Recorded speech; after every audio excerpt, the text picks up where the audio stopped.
But I would like to welcome you here, and I just want to make sure that you all are cozy in your spots on the squares. And Allie and I are here together in Rivers Crossing in Athens, Georgia, where where the lab is. And I'm going to say a little bit about the lab, a little bit about who we are today, and introduce our guest, our friend to us to speak about her experience, recent experience with working in the Warm Data Lab with Nora Bateson in Berkeley, California, a week or so ago. So the Generative Learning Complexity Lab was something that Dr. Watkins and I created from Ether, and then with a little support from the Jill Jinks Private Foundation. And really the question that we're asking in the lab is, what happens when we use the lenses of seeing the world in a very interconnected, interdependent, mutually entangled way? What happens to learning when we start to look at it from those lenses? And so we've been exploring that from a variety of perspectives and methodologies over the course of the last almost 3 years now. And one of the lenses through which we look at learning has been highly influenced by Gregory Bateson, William Bateson before that, and now Nora Bateson, who's really taking an ecological point of view at really shining and illuminating the thickness of the entanglement as a way to look into the way reality really is. And it's an important thing for us to think about, because complexity is not about making things more efficient or effective or performative or productive even. The very nature of complexity is simply to show us, to illuminate to us in our lived experience that nothing is as it seems, which for those of us who are deeply embedded in positivism, that there is a reality, in constructivism, that we make that reality by meaning, pragmatism, that life is about action, humanism, that we are at the center of agency. Complexity rattles all that up. And particularly this particular view of complexity that Nora Bateson presents to us and uses the methodology of warm data to help us to enter into a relationship with complexity in a way that feels, and I mean feel, like we sense that complexity in us, between us, within us, amongst us, and how that is slowly and yet surely making change happen. So agency is located elsewhere. So that's maybe enough to say that that's what we're up to in the lab, continuing to trouble our own epistemologies, our own sense of knowing how learning works in the world, how change happens in the world.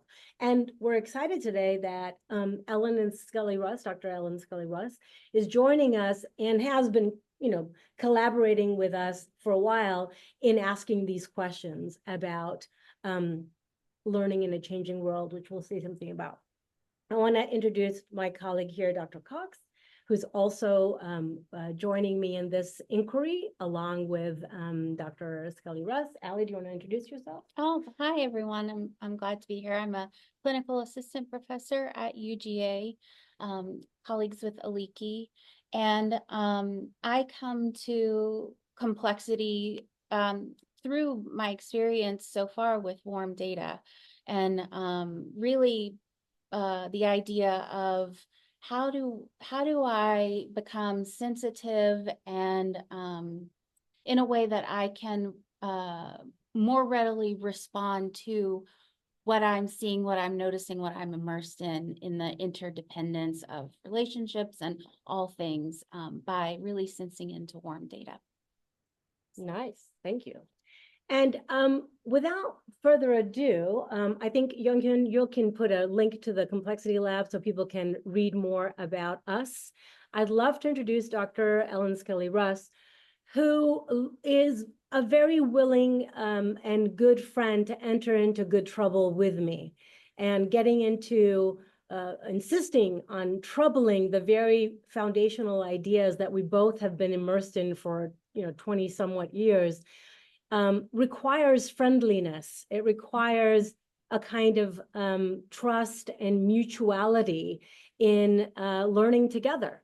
And so I'm grateful that Dr. Scully Russ is joining me here from George Washington University, where she is an associate professor and an educator and facilitator of deep learning, and really excited to hear about her experience with warm data. So, Ellen, welcome. We're so glad you're here, and thank you for joining us today. Well, Aliki and Ali, thank you so much for the invitation. And Karen, I know you're there extending the warm welcome as well. So thank you to all my UGA friends and Yetta as well, and partners here in this collaborative learning. I don't want to say much about my experience with warm data to kick this off, because I want to share some warm data with you and give you the opportunity to engage in warm data amongst yourselves. And then we can come out and talk about it from a kind of experiential point of view, if you would. So if you look into warm data and the warm data lab, you'll see that it really has no aim in mind, right? It's not directed learning. It's not even self-directed learning. It is an experience of sitting with each other and communicating deeply in the warm data. The warm data is from an ecological perspective, it's the information, it's the flow, it's the communing in the system. And that's what the Warm Data Lab is intended to try to facilitate among the folks who choose to participate.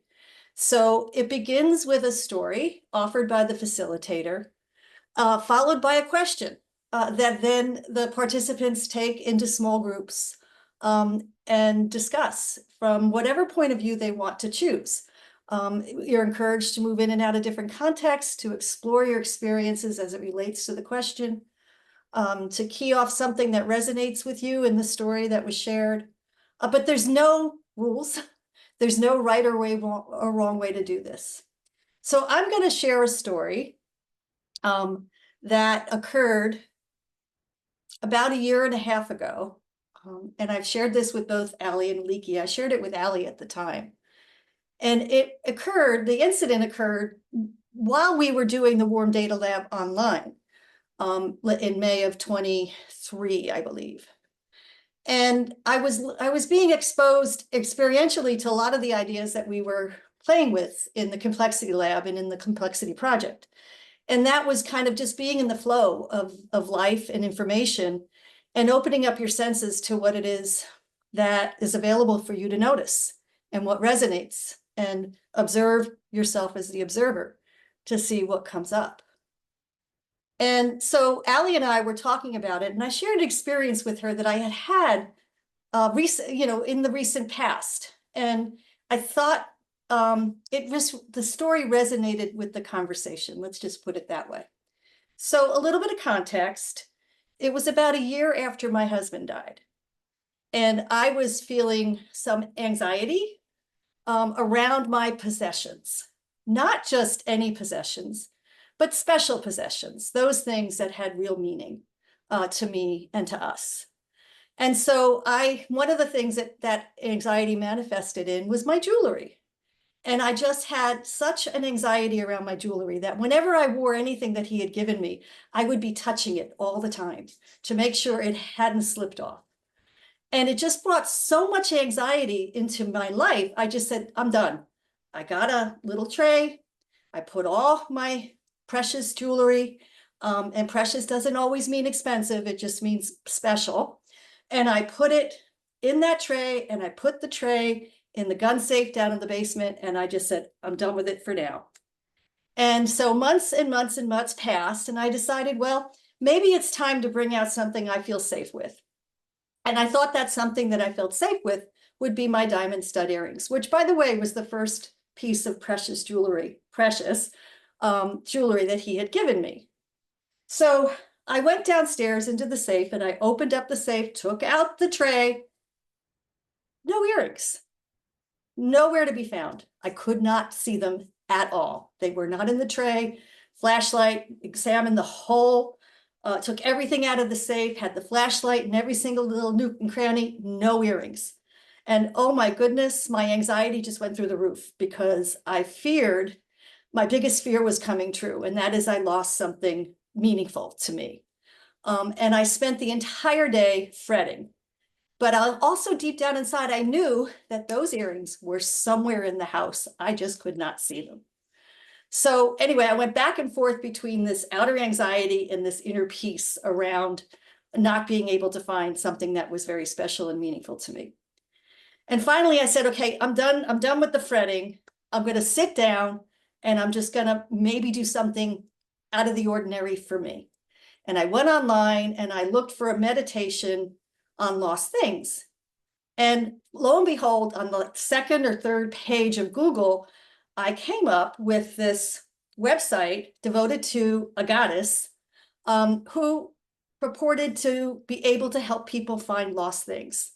And I opened it up and there was a 20-minute reflection, which I took a deep breath and participated in. I took a deep breath when it was over, and somehow I was called to my closet where I keep my purses. And I went into that closet and I took every purse out and I started going through it. And in one of them, I found this little tiny envelope that my hairdresser gives you when she does dye for your hair. So you can put your earrings in it so the earrings don't get dye on them.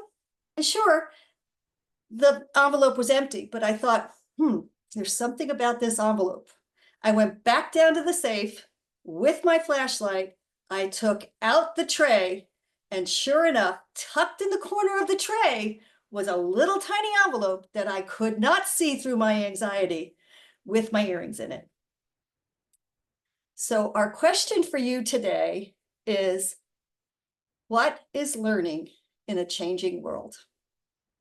Have a nice conversation and we'll bring you back. I'm not sure how long Allie has planned for you, but you'll get a warning. So thank you for your attention. And I think someone is going to put you in random groups and you can introduce yourselves and enjoy, like, just reflecting on that question. What is learning in a changing world? And we'll give you about, I think we said we'd give you 15 minutes. So we'll have 15 minutes, and Sungwon, you'll send a little warning to everybody with a 2-minute warning before we bring you back in, and we want to hear from you about what this conversation what came up. So be ready to Zoom. Sorry, like how many groups do you want me to assign? Just random, probably 3 or 4 per group.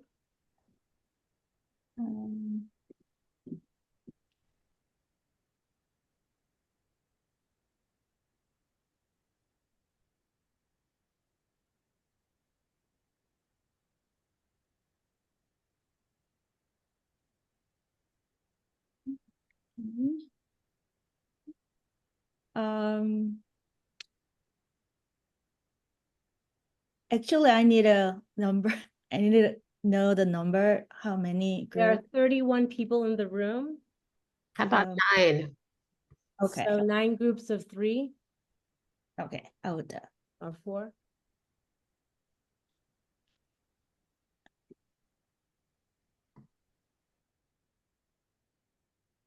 We don't have to do it yet. Exclude us, Sungwon, Ellen, and Allie and I.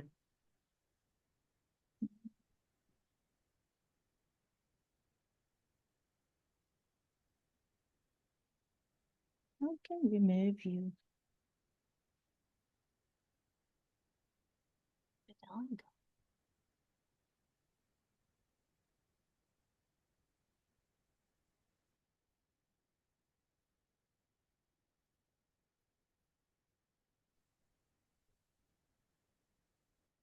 I need a Sungwon, just remove Ellen, bring her back into the name room, and put Elizabeth in the room where Ellen is. Do you know how to do that on Zoom in breakout rooms? there is a function that moved to somewhere, but we'll help I'm so you. sorry I'm late. If it's too much No, trouble, that's okay. Nope, Now nope, Ellen is go Ellen up. goes to isn't 4. Elizabeth, you'll go in 4. Okay. And then we'll take Ellen out.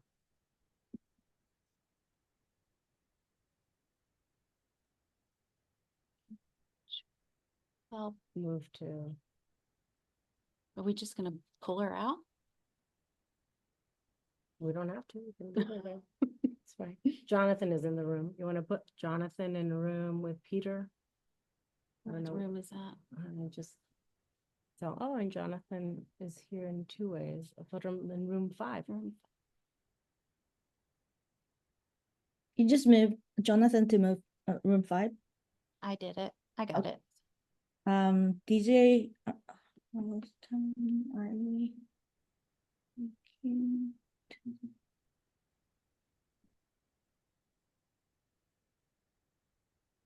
Lauren, you're gonna go to room 1, so you'll get an invite now. Okay, thank you. Welcome.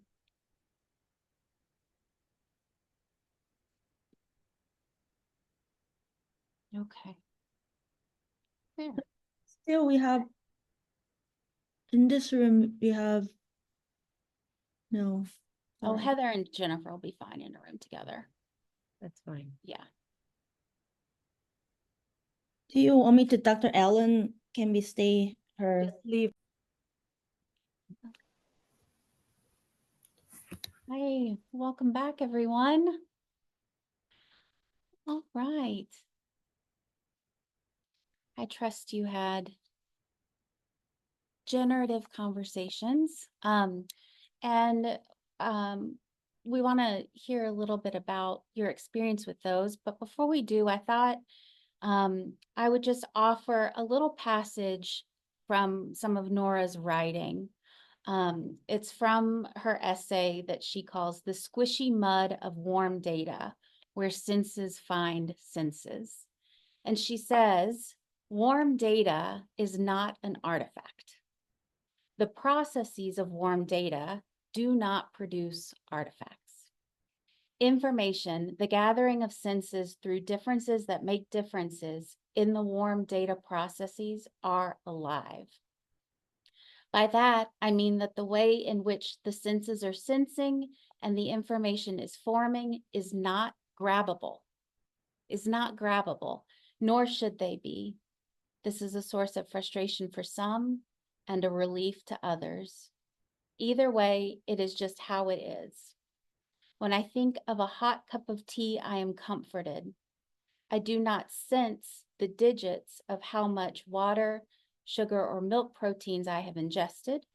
I am more likely to be transported to a soft chair, a writing tablet, or the company of a good friend. So with that offering, I invite you to sit with that for just a bit. And then if someone would like to start us with just, what did you notice about your conversation?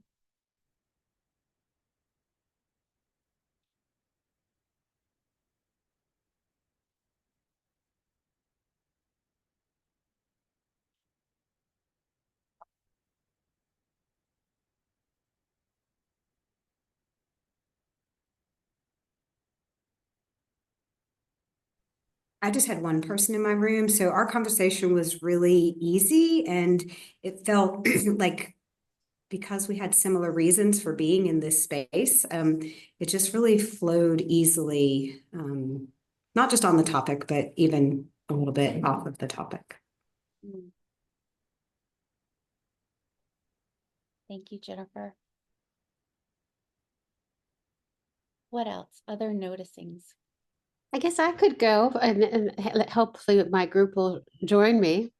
We were very moved by your story, Ellen, and caught up in that. And then what does it mean? How does loss help us? What do we learn through loss, I guess? but also things that disrupt our way of being. And the example that my colleagues were thinking about, especially all that, is how technology has changed how they learn, and that not too sure about whether that's a good thing or a bad thing. Is that right? And that it's a big encounter, and it demands much of them as learners, and so it's a lot to get used to. And then we also talked about the fact that what was interesting in Ellen's story was the sort of relying on intuition, and maybe even almost a spiritual sense that I think of it as the abductive imagination, that we had to get out of our logical problem solving mode, calm down, and allow creativity to intervene.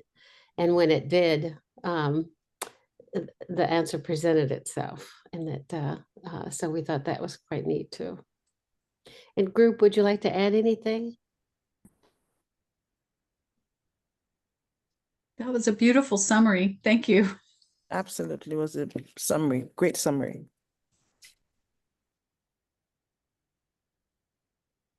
So you're noticing the easy flow, the meanings you made of Keep changing this. My sense in our group is that a lot of people are confounded by not only the rate of change, but the amount of change that you have to incorporate.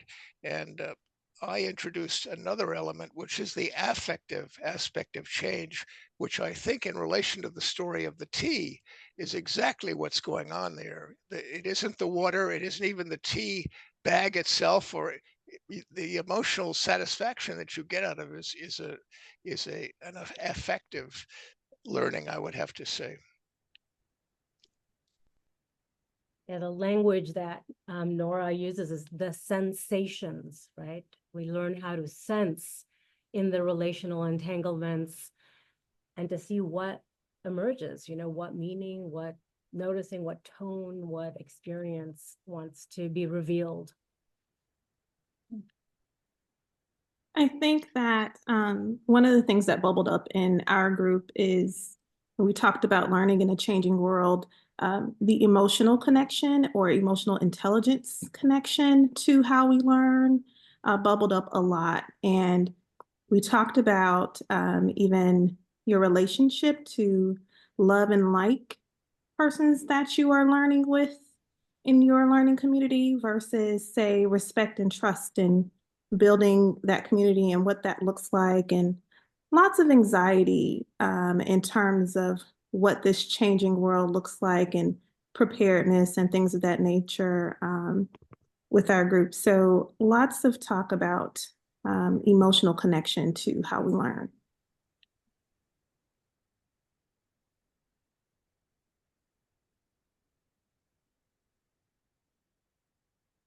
Other noticings on maybe the sensations of your experience of the conversation?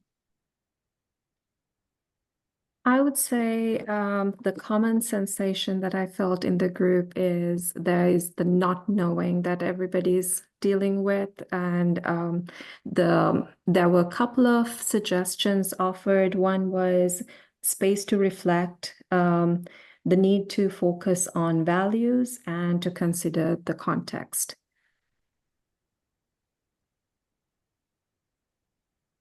Nice.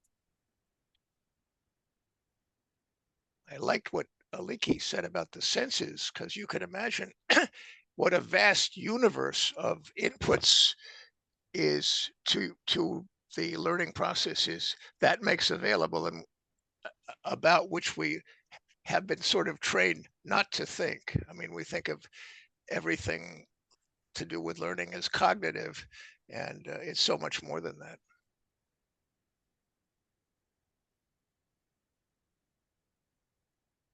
So one thing that we talked about, and I was late to the party, so my group was very gracious in letting me join in with them. One thing that we talked about and we're left with at the end, Ellen kind of took a lot of ramblings and put out a question, and then of course our breakout ended. but it was who can I be with you and who can you be with me? And so I thought that was a great kind of concise way to put together and synthesize the thoughts that we were wrestling with when we were talking about how do we have trust within our environments. And we have these multiple iterations of ourselves because we're constantly changing as we experience new things and our identities are shifting. So who can I be with you, but also who are you willing to be with me? And so that's kind of what I am still wrestling with as we're sitting here. A beautiful inquiry, and one that Nora talks about as a new question rather than how can I lead in complexity, or what does leadership look like in complexity, but rather who can you be with me and who can I be with you? It's beautiful.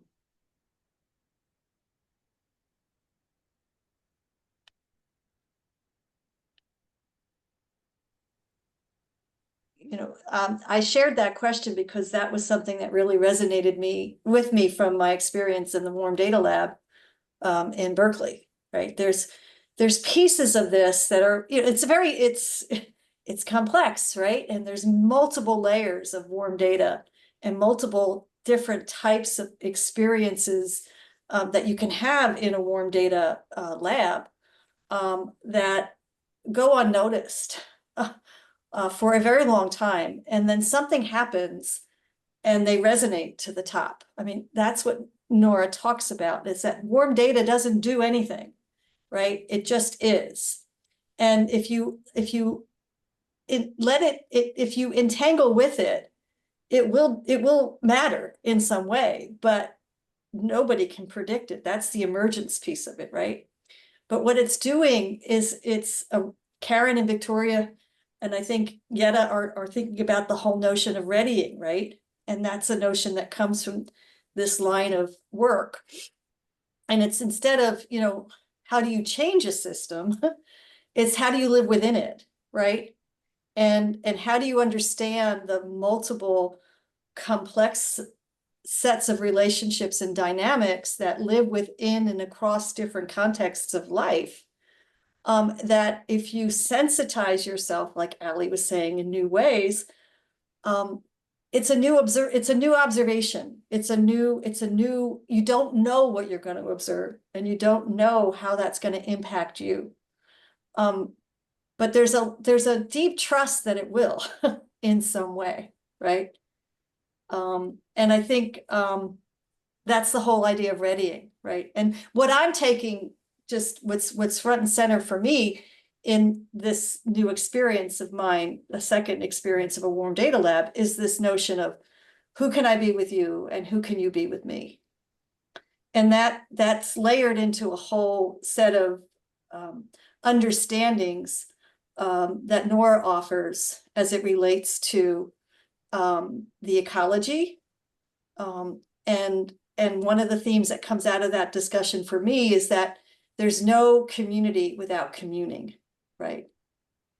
And so that it's really in the flow of the communing and the relating and the interrelationships that warm data emerges and resides and gives life to us and to, you know, the systems that we, you know, live and thrive within or not, right? I can just build off of that in case it's like just to continue the conversation. So another concept that what we're readying for is actually not to take action. What we're readying for is to receive the warmth of the relating and the relatedness that's occurring in this particular moment. So your response or Karen's resonances with the loss in Ellen's story, you know, cultivates or makes something ready to be received, right? So Karen receives maybe beauty, compassion, grace, a loving feeling for Ellen, something that you don't know until you know, right? And this concept of, you know, you don't know until you know is sort of this idea of symathesis or mutual learning, that when we are ready to receive the gift of the interdependency, of the interrelating, of the combining, of the colliding of our beings, then something emerges that allows us to respond. And in Ellen's story, it was 20-minute meditation to a goddess she never met before, who guided her to her purse closet, right? If she wasn't ready to receive the goddess, the earrings would still be lost, right? So readying in that case was taking a risk of doing something she could not possibly know, right? And in our field, what we're discussing here and what warm data presents is a toppling over of all of the epistemologies we have been embedded in for 50 years or more, right? So now what do we put at risk when we ask the question, what is learning in a changing world? Something is going to be put at risk, right? The anxieties we feel, our inhabited ways of knowing and learning and doing particularly. And I think that's the excitement and the space of possibility that I think we are wanting to create here with you. And also that's what we're up to in the lab. It's creating spaces of possibility where imagination, creativity can collide with everything that we've known before now. Because the complexity is asking us to meet it in ways we've never met it before, right? And I think that's the invitation here. In our group, the and you mentioned, what are we risking? In our group, that is what we spent some time on. And as educators / consultants / coaches, this is so entangled with our reputations, right? It's what people hire us for. One of my colleagues said, if I said, let's take a minute and not know, I would have been fired, right? So it's just to be the voice of existential dread here for a moment. That's the tough part. For me, when I take this back to my classroom or I take this back to my department, I don't have an answer for that. Kevin, I love what you're saying because I think that's the habit, right? Our habit is to take learning and put it to work. Habits and fears. And and warm data is not asking you to do anything, actually. It's asking you to be in the relatedness. And I want to say relatedness is more than just my relationship to Allie, who's sitting next to me.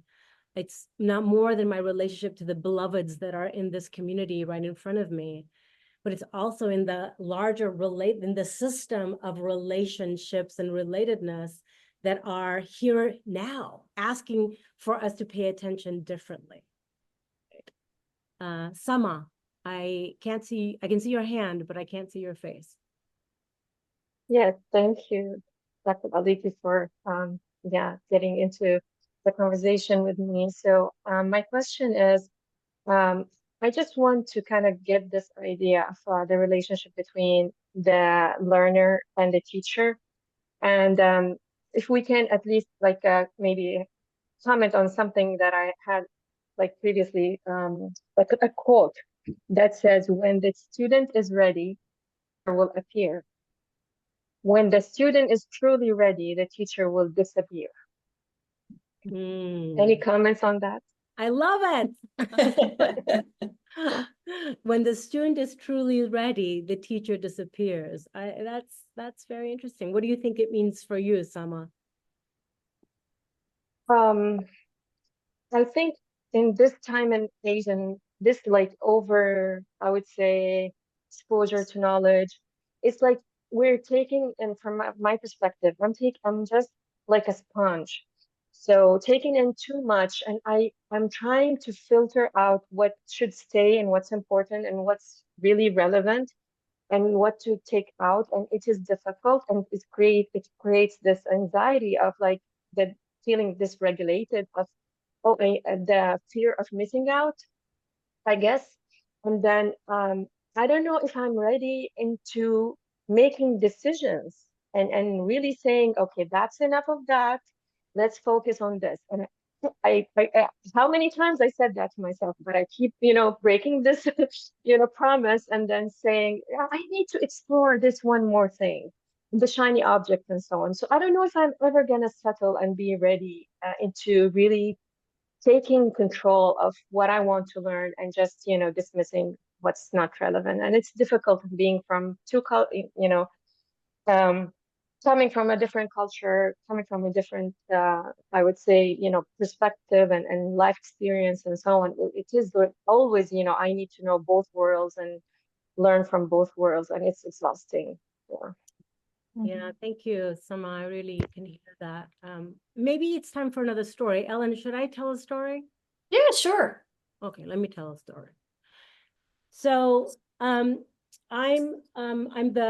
the first daughter of a displaced Palestinian man and Palestinian woman of Greek origin from Asia Minor. And very early on, I discovered the stories of my family were that we cannot go home. And so this idea of homecoming was always a place of, strangeness for me, because I felt very at home in Greece and in other countries I lived in Singapore and the US. Like it was homecoming meant coming home to the relationships which were primary in my family. And as nomadic people, we carry our families with us in the artifacts and the relationships and the stories. And I remember being on the balcony of my grandmother's house in Athens, Greece. And so this is in the 1970s, and I'm pretty young, but very precocious and extremely arrogant. And I heard the story of my uncles talking about, the stories they used to say, when we were home, right? Like that was the language. When we were home. And then they would tell a story. And I remember one day I was there, oh, by the way, we weren't allowed to hear the adult story. So I was hiding behind a planter, and I was, trying to stay very quiet because I was supposed to be asleep, but I could not sleep because I wanted to hear the stories, right? So this is Aliki and, when she's 6 or 7, right? So nothing has changed, I know. But so I hear the story, and the story goes something like this. My uncle says, when we were home, we used to be able to tell jokes about all of us, different cultures, they grew up in Jerusalem and in Nablus and Ramallah. These are all places now in the West Bank. They say, when we used to be able to go and tease our Jewish neighbors, Jewish people of the Jewish faith, our Muslim neighbors, our Greek neighbors, our Maronite neighbors. That's a very religiously diverse context. The neighbors who had the son who was a little bit weird, or the daughter who was a little bit angry. Like there were all these tissues that we could tell stories about one another. But now in the world, we have been silenced and our stories cannot be heard. And I remember hearing that as a kid, and very much so, the line of thought is what influenced me to go for learning. I'm an adult educator I made learning my business from a very, very early age in my education, since my early 20s. And I was convinced that learning can make the difference that makes a difference in my family's story. So I've pursued learning for the past, 35, 40 years very intently. And I don't know if you have been paying attention to the news, but as of yesterday, which was October 7th, Palestine and Israel have been in the longest war they've had since 1948. My father lost his home in 1948. My father became a refugee in those 40s. My father is 93 years old. And the story is the same. And learning has changed nothing. And that concerns me. And so I'm troubling learning as I know it, because I am very serious about learning, and learning making the difference that makes a difference. So learning in a changing world is something I don't know. I don't know how to teach it. I don't know how to write about it. I don't know how to speak it. And one could say that now that I'm a professor of learning, I ought to be able to profess it, but I cannot. And that is where I go when I feel into this idea of what is learning in the changing world. I have no idea. I really don't know. And that scares me.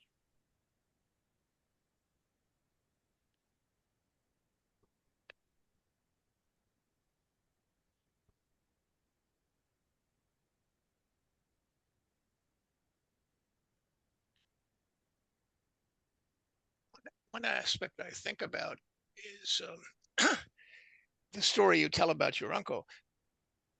A large part of that is imagination. You know, Benedict Anderson's Imagine Communities. People imagine what was, colored by what is or what they wish. And so I don't know quite how to relate to that, but that could be part of why you're confounded, because there is no then. It's all in somebody's imagination, yours, others, community.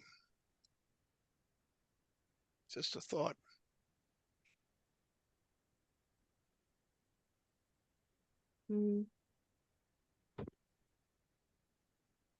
I was stopped almost at the beginning, and I love that notion of when we were home, because of the warmth it brings, and you know, home for me has always been the farm in Wisconsin, right? I mean, it's wherever I've lived, it's always been there. And so I'm not there, right? I'm here. So this is also home. But anyway, I collect songs about home and homecoming. I sang Going Home to my aunt as she was dying, actually, in the hospital, because she was going home. So there's many meanings of home, I guess, that I resonate with.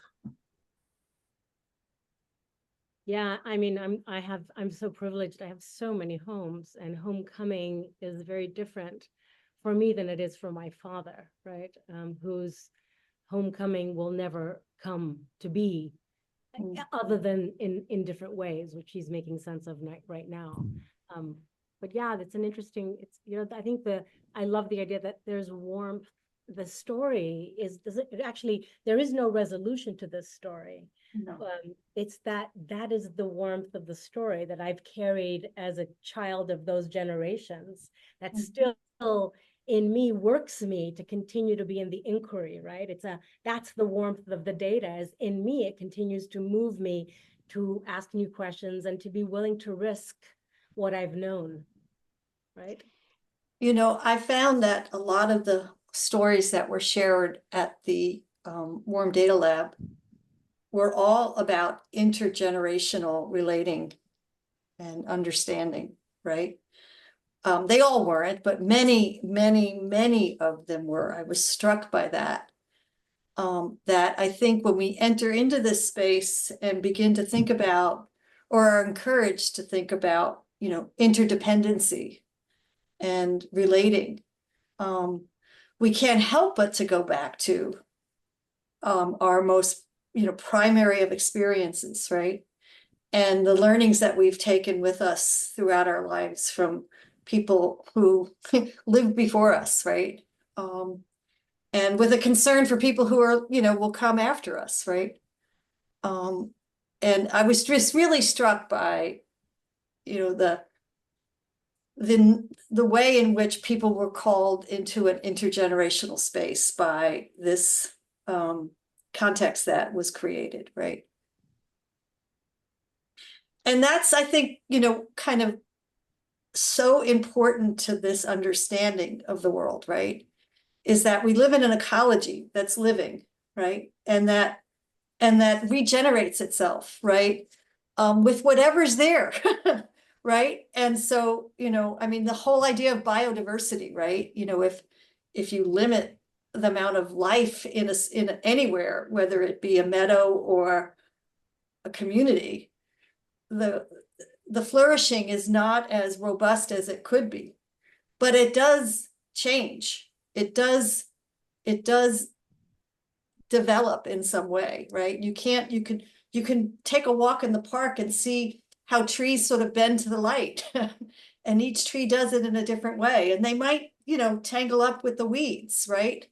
That's the symatheses. That's what Laura would call it, right? That's the intergenerational weaving and knowing of what's there, that we can hold on to for life, right? And that's, Aliki shared. I mean, one of the things that, holds on to for life is the whole notion of home. Karen, you too, right?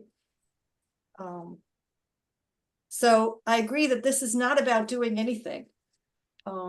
It's about, and maybe Leaky, that whole notion of, I don't know a damn thing about learning. It's because, we've been so socialized into thinking about learning is change, right? Learning is doing, right? Especially us strong pragmatists, right? We, coming from Teachers College, right? The home of John Dewey, right? And pragmatism in learning, right? It's all about what can we do together, right? And what meaning can we make together? And this is not that. But to say it's not learning, I don't know whether I would understand it in that way either. So I think in some ways it's like the big L and the little L, I mean, having seen stories certainly in my own life, I wouldn't be where I'm at if I hadn't been a constant learner, not just in terms of being a professor or being someplace other than Cleveland, Ohio. Believe me, I would be in Cleveland, Ohio. Think about J.D. Vance, Cleveland, Ohio. If I hadn't been learning, I would not. And if my grandmother and my mother weren't role models for my learning, and a lot of women who helped me along the way, and men too, I wouldn't be where I'm at now. And I did a lot of learning. So I think if we think about the learning in our own lives or the learning in individuals' lives, it's like cultivating your garden, cultivating the learning in your garden. And we can't control everything, but, the cycles of history and powers that are beyond us, we're at the mercy of sometimes. But I do think learning makes a difference for individuals and helps us adjust to all these things, even if we're sad. I'm sad a lot these days. I feel a lot of loss. But nonetheless, I feel that despite that, I can cope better in trying to just learn what I can from it. Yeah, I think I'm just my noticing right now is sort of like as if we need to defend learning that has come. Like all of us. I couldn't be here if I haven't done a lot of learning. and the question to be, to continue to be in the question of what is learning in a changing world without knowing, like the knowing of not knowing. DJ, thank you for putting that in your comment. This developmental Vygotskian notion that there is a not knowing, and what does that make in the world is an interesting question for us to continue to play with, right? And I love, what is the possibility of learning in a changing world bring us? A recognition that maybe the systems of power and, protection and, I don't know why I can't think of this other word, but that dominance, maybe that dominance is no longer the robust, complex context under which now learning can move, right? So I think that's also exciting too. It's like, how do we reimagine pragmatism? How do we reimagine, power and privilege? Right?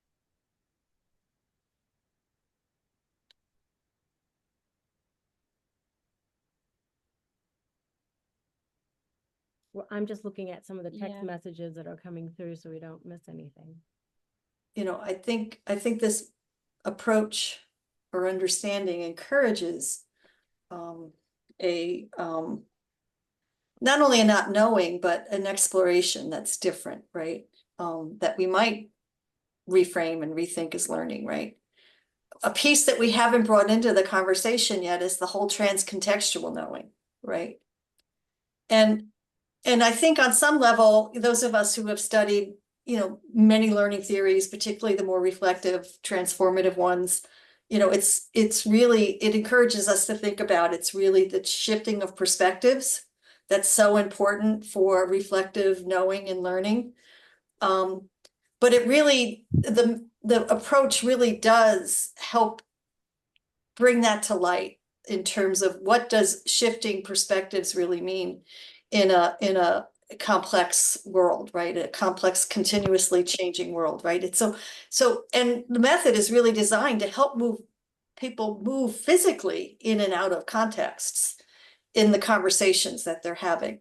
So a piece we didn't do here was, we did the story, we did the question, but in a warm data lab, the 4 people would be sitting physically together with permission to get up and leave without any of the normal niceties that you might feel compelled to adhere to in moving in and out of groups, because the conversation is flowing and you don't want to disrupt it. So if you can move from conversation to conversation, it's expected. And each conversation is grounded literally by context. There's a piece of paper with words written on it, right? So technology, education, family, home, right? Different context, and people literally move in and out of these little tiny groups of people and discuss what is learning in a changing world in the context of education, in the context of the ecology, in the context of religion, right? In the context of the economy. So that we're exploring the question from, a variety of different perspectives, right? In the context of identity that, go up and down what we might call the level of, the system, right? And that's the transcontextual knowing, that's moving from one context to another to really have, the opportunity to tell different stories about, kind of what it means to learn, or to, what's resonating, what are you noticing, right? What's emerging, right? So there's a whole set of questions that we could explore together. Yeah, thank you for that reminder also, and continuing to build on this. There's a vastness in this idea of warm data that of course in our time together we can't really unpack. Right. And the peppering of these ideas of warmth in the data, the interdependencies and the relational entanglements are spaces to sort of be drawn into, and to let what is going on now, right? To ask the question, what's the story now? It's such a good question, in the context of, the University of Georgia PhD in learning, leadership, and change, right? What's the context now in higher education in the Deep South versus the Northeast or the Southwest? Or I think that's important, that there isn't a generalizable knowing either. Like, these are micro knowings that arise in the space between us that might be just right for the moment and no other moment that comes next. And I think that's this other distinction, that when we're talking about learning in a changing world, and particularly the complexities that we're all feeling and the anxiety it's producing, the assumption is that learning leads to some kind of model, project, plan, design that can match the moment. That is not adequate in the world of complexity. How do we meet the moment? And that demands a very different part of ourselves, right? The vulnerability, the loss, the homecoming, the singing to our aunties as they go. Like, there's a very different data set that we're pulling from. And it's very awkward. I think somebody used the word authentic, which I think is a very interesting word in the world today. What is the realness of the real moment right now? And can I language it? Can I embody it? Can I feel it and convey it without any expectation that it will do anything, right? That's a very different disposition. I mean, I keep on thinking of this idea that comes out of transformative learning. What is the disposition that we bring to meet this moment? And we have many dispositions. There's not just one. How do we attune to that? What's the tone of it?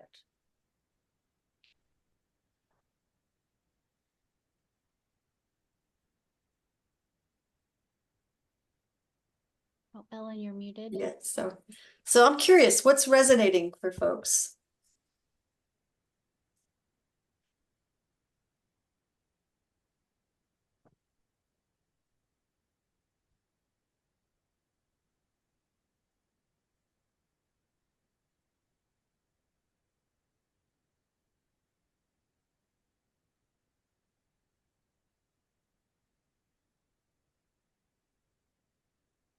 I guess I'm wondering if about the warm data in this Zoom room. And the I had a sort of a fun thought when Kevin's comment of existential dread. That would have been fun to have more conversation about. I love that. And that, so I think there's warm data here among us in a way. It's exactly right. That is what we are in. We're in it. This is it. Yeah, and what are you attuning to and how? Yeah, that's the question.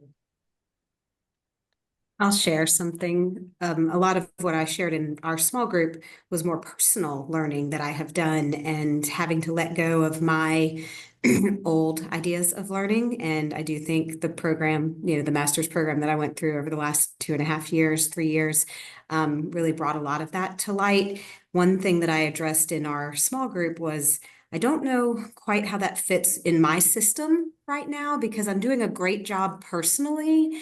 I don't have any direct managers. I mean, I don't have any direct reports in my work life. I'm a single person with adult children. So I'm really working on myself. I'm not quite sure how this amazing learning and transformation of myself is able to be applied to my interactions with others because I'm able to keep so much solitary. And I guess where I'm going with this and where we ended up going was like motivation of others.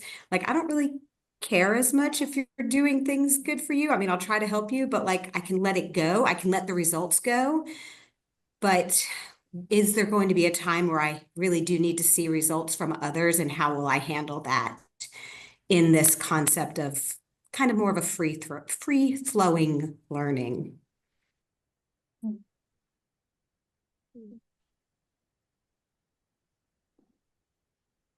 And I'm wondering, Jennifer, how is it that just by you being different, you are influencing in every interaction, in every non-interaction, in being part of the context? That's weird because you definitely don't get to see the results of that. Like, that really is something that comes in some other way. Like, it may or may not influence or affect. Can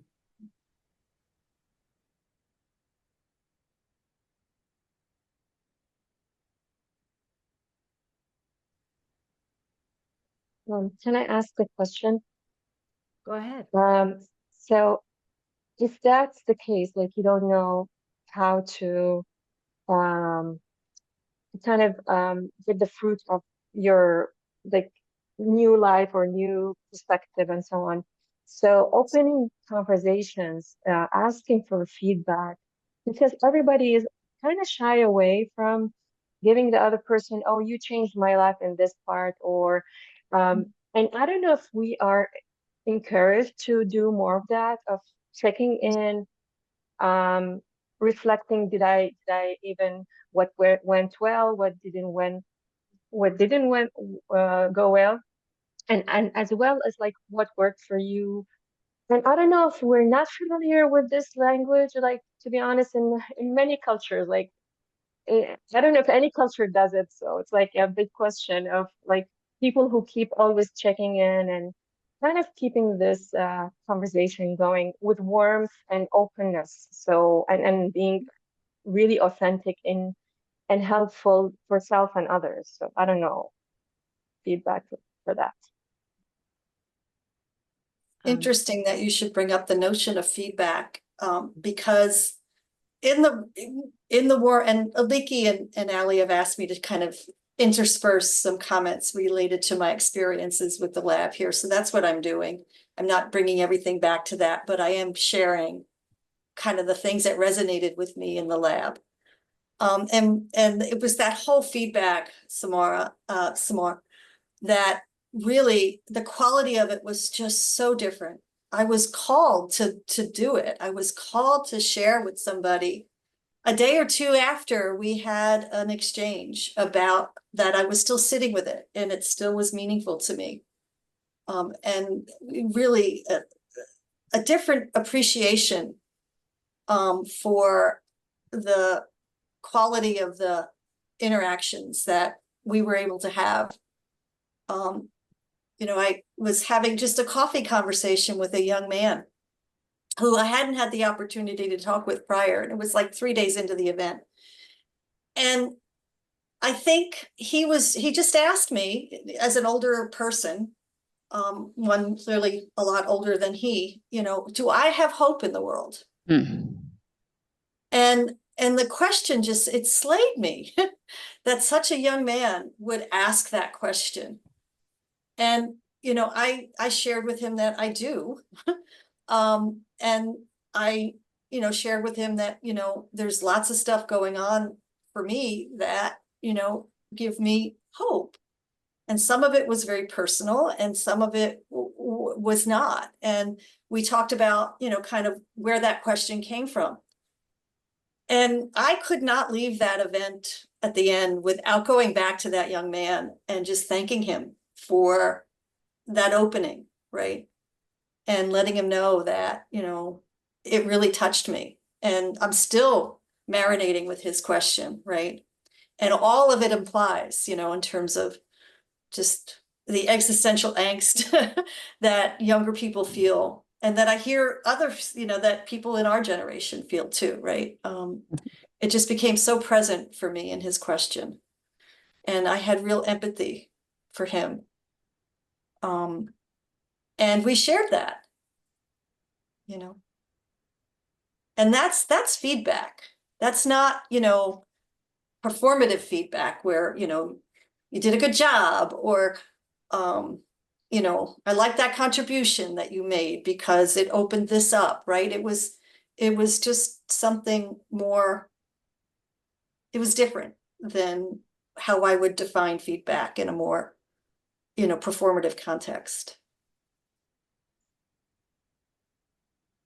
Since I invoked dread earlier, I'm gonna shine on the opposite. And Ellen, what you just mentioned, one of the beautiful things about this, and I've had just a couple tastes of it through the UGA lab and these events, but I think one of the beautiful things about the warm data is it's a very intimate, and I use the word intimate, connection with others.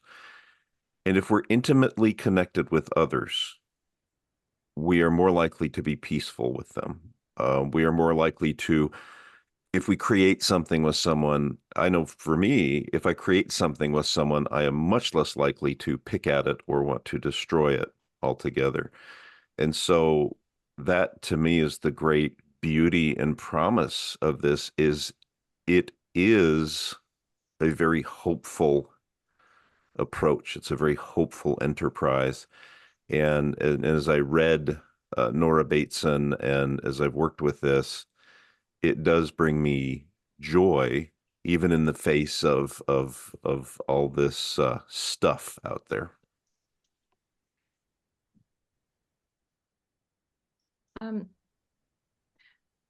Many years ago, I attended a workshop by Living Waters Lutheran Church, which was talking about its mission and ministry and the Cherokee Reservation. And one of the members, her name was Lee Russell, said the following, and I wrote it down and promised to always give her credit for it because it inspired me so much. She said, "What is home to you? Is it a place or a house, or is it people and memories? Home to me is people and memories, because if you think about it, yes, you can go back to the place you grew up or the house where your grandparents lived, but without them, there it is never the same. What you get when you see home are the memories you made with the people that have grown up or even walked before you. So home to me can be anywhere you are, because it's the people and the memories you carry with you, no matter where you go in life. And if you close your eyes, you can always go back home. So kind of connecting different threads from the conversation today, it makes me think about how do we hold on to those warm pieces of home that matter the most to us in new ways, that give us the clues of what we are seeking to find. And whether we find what we are seeking or not, it's not necessarily the point. It's maybe more the transformation of our thinking and how we can be in the world in the hope maybe of our being in it in new ways that can signal learning in a changing world. So that's what I connected, and hope that it blesses you in some way today as well.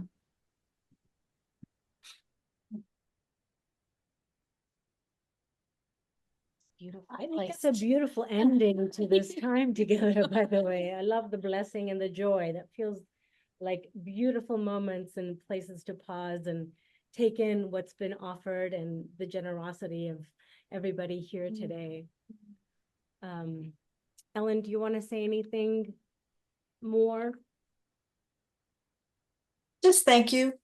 Thank you for the invitation. Thank you for the space to share this experience with you. And, you know, I hope something resonates at some point. Yes. And trust that it will. And trust that it will, yes. So on behalf of those of us who are involved in this generative learning and complexity lab, we say thank you, and thank you especially to Ellen for bringing a beautiful warmth and a spirit of inquiry to our time together today. Thank you to Ali for joining me here, and thank you to Sung-Eun, who has been playing with the logistics behind the scenes, and all that have contributed to making this time possible. We hope that you'll join us at some next events. On October 21st, we have an information session that's related to our certificate. But on November 12th, Yeta Longdren is going to be exploring change and hope through liberating structures with her colleagues in that milieu. So we hope you'll join us then as well. And yeah. Any other comments, Ali? Anything?